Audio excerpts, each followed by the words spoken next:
What do I need to know about moving to Clark County, Washington before I actually move there? Today I'm going over the top FAQs I get from people moving here all the time.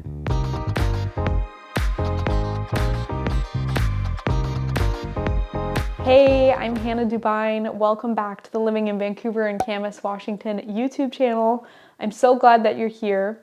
Today I'm making a video about FAQs I get very often from my relocation clients and people that are inquiring about moving here, and I just wanted to summarize it all into one nice package so that this will be a resource for everyone for years to come. I got my phone right here and I'm just going to read off the questions that I've gotten from people.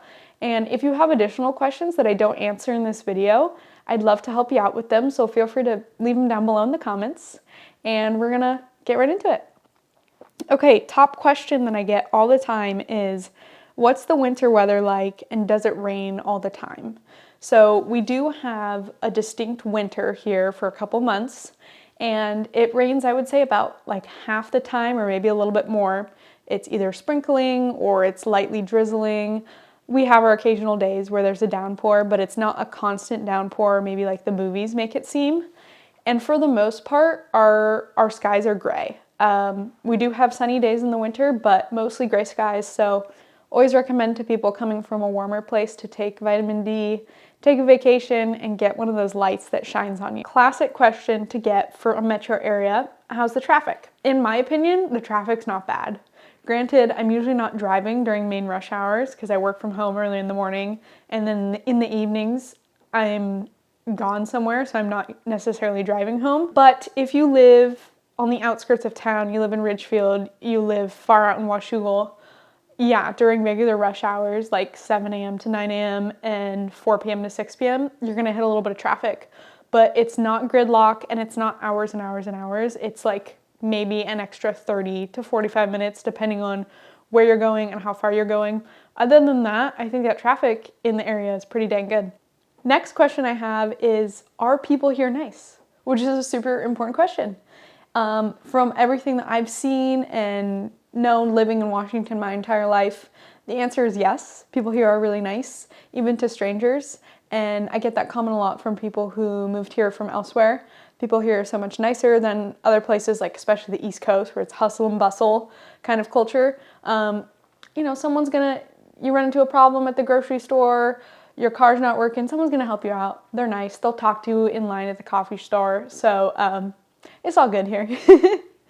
My next question is, how close are you to hikes, trails, lakes, outdoor stuff? I hear that all the time. People want to move here for those outdoor opportunities, and the answer is as close as you want to be. There are plenty of opportunities in town, like shorter hikes or little walking trails.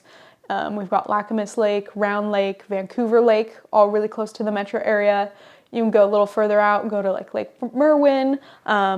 Within a couple hours north and east, we have tons of camping opportunities, lots of hiking opportunities within an hour. We have Multnomah Falls, we have Molten Falls over on the Oregon side, Columbia River Gorge, which is where the Columbia River goes east, has a lot of amazing outdoor opportunities. What else?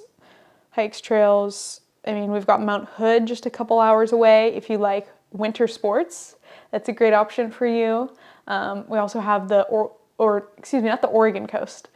We have the Washington coast and the Oregon coast about 2 hours westward, so that's a great opportunity. If you like being outdoors, there is a lot for you to do here. What is the summer weather like? Also a good question. I probably should have answered this one right by the winter weather question, but summers here are typically in the 70s to like the mid to high 80s sometimes. I would say mostly hovering around the high 70s and the low 80s though. And I think they're pretty refreshing. We've definitely hit hotter summers in years past. Last summer we had a 115-degree day, which was crazy. And I've mentioned this in many of my videos, but not all the houses here have air conditioning because in years past we haven't really had those hot summers. But if you're coming from a place like Texas or Arizona or maybe Florida where summers are unbearable, and it's just so hot you have to stay inside in your air-conditioned house. That's not what it's like here. It's really great to go outside in the summer and just enjoy. Can you walk places easily? Well, good question again. I would say unless you're in the downtown or uptown area, Clark County is not really set up to be a super walking friendly area. You can absolutely walk, and it's not like you're gonna get run over by cars or there's no sidewalks. That's definitely not what it is. It's just that stuff is so, it's spread so far apart that you wouldn't really walk places. It would take forever for you to get there. So that's just not really the vibe here. I would say you should get a car if you move here. Or if you really want to walk, live in a condo in downtown or uptown Vancouver, and I'm happy to help you out with that. What do people do for entertainment? Well, I touched on earlier, there's a ton of outdoor opportunities here, which is what a lot of us do. People of all different interests love to do all the outdoor fun things. We have lots of fun events and festivals that come on in the warmer months. We have Camas days, we have farmers markets, we have clothing swaps, shopping events, dog events, meetups, so much stuff. If you want to get some ideas of what those things are, I'd recommend you sign up for my weekly newsletter, Weekend Happenings with Hannah, and I put out events that are going on in the area, so you can check that out, see if maybe it's a good fit. If you really like sports, Portland has an NBA team, an MLS soccer team, which is awesome. If you like football, you got to be a Seahawks fan. Go Seahawks. So you got to go up north for that, but we have opportunities for sports too. We've got Ridgefield Raptors for baseball, so that's always fun, a little bit more casual. And of course we have our revitalized downtown waterfront for Vancouver, and that is a gorgeous place to be. Oh my gosh, I love enjoying the summers there. Beautiful restaurants, a view, you can walk along the waterfront, and everyone's gonna enjoy that in the coming years. How are the schools in Clark County? This is a really good question I get from so many people that are moving here. There is a line where I can talk about certain things and I can't talk about certain things with fair housing, so just know if I'm ever like, oh, I can't talk about that, it's legally, I can't. But what I will say is this. I get people moving in from maybe California where there's a big disparity between the schools that are really bad and the schools that are really great. And we don't really experience that here in the Vancouver metro area, thankfully. Most of our schools are they're nice, good schools. Some of them are older, some of them are newer, but it's not like people get bullied and pushed up against lockers and drugs going around the whole school. Like, most of our schools are really great compared to nationally. I would say we have about 200 schools-ish throughout all of the school districts in the county, and the most highly regarded will always be Camas, and then Evergreen Public School District, Hawkinson, Ridgefield. Those are probably like the highest areas. Philida, Salmon Creek area, people like those schools as well. But you can't really go wrong. You can't really go wrong here, which is great. Are there good restaurants here? Yes, I'm a foodie. If you guys didn't know, in a past life, I worked in a restaurant. I had a bread baking business, and that's still what I like to do in my free time. So love going to all the different food spots.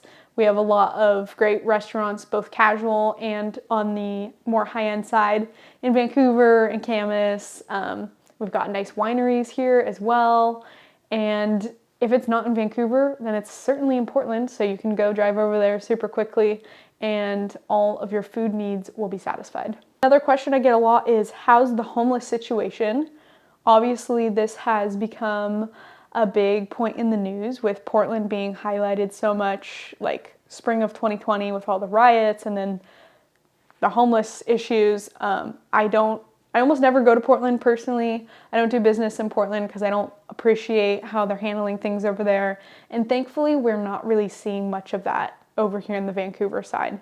Now, of course, any city area is going to have issues with these type of things. It just is impossible to completely avoid. It's literally impossible. But I think so far we've had good management of the issues.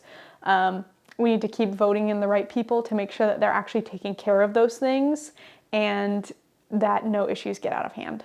My next question is, what's the job market like? The job market here in Vancouver is awesome. Right now, as I'm filming this spring of 2022, we have a ton of jobs available, both low skill labor all the way to high skill labor. We have plenty of restaurant jobs and service jobs because we're a booming economy. And we also have jobs in investment companies for doctors, attorneys, that kind of thing. So anywhere to live with lots of jobs is a great place to be. Are there other transplants here? This is a question I get from my clients who are under contract or they just closed. Like, who can I be friends with that relates to me? And the answer is yes.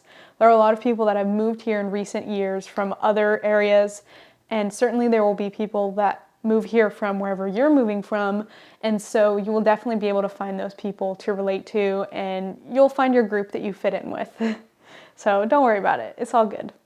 A lot of people from California and Oregon too. Those are our most moved from states. Next question, how are the HOAs in Clark County? Great question. This can be different between different areas in the country. I've worked with people who have said, you know, HOAs in our area are absolutely a nightmare. And I've worked with people from areas where HOAs weren't even a thing. So really a big disparity there. But what I find is that most HOAs here are pretty hands off. They're lax. They just enforce the rules. They make sure everyone mows their grass. They take care of the park. Unless it's a condo or a gated community, a special community, and they provide extra services, they're just kind of there to make sure everyone is upholding the rules and taking care of their property. Of course, there's a couple nightmare scenarios here and there, but it's not the norm. So I would not be so afraid of HOAs that you say no HOA whatsoever. How is the air quality? Oh my gosh, I love this question. And this is something I didn't realize growing up, but the air quality here in Washington State and in Clark County is amazing, especially if you're coming from, you know, super metro area like Los Angeles or Phoenix, Arizona. We have fresh air. It smells beautiful in the spring right now. We've got trees blooming and flowers blooming. The trees are coming out. It's really nice. So air quality is good. And how should I plan to move? That's a good question. Most people, we have to decide that as we go because everyone's different. So it totally depends on the individual situation. But my number one piece of advice when you're planning to move is to make sure you provide yourself buffer. It's never a good idea to schedule the mover for the day of closing, because then if the closing gets delayed one day, which is very likely, by the way, no matter what the situation, the mover's going to be there a day early, and that's not good. Don't cut, if you're coming from a rental, don't cut your rental down to the last day. We don't want you to be homeless. So I'll work with you to help figure out that situation. Those are all the questions I had on my list here to go over for FAQs of living in Clark County, Washington. So I hope that brings some insight to you as to what it's like living here. If you have additional questions, please leave them down below in the comments, and I will certainly try to respond to all your questions. And if you're thinking about making a move to Clark County, no matter where you are in the process, you're 9 days or 90 days away from moving, myself and my team at Dubyne Realty Group would love to be of assistance to you. So please reach out. Send us an email, a DM, a text, and we would love to connect with you. All right.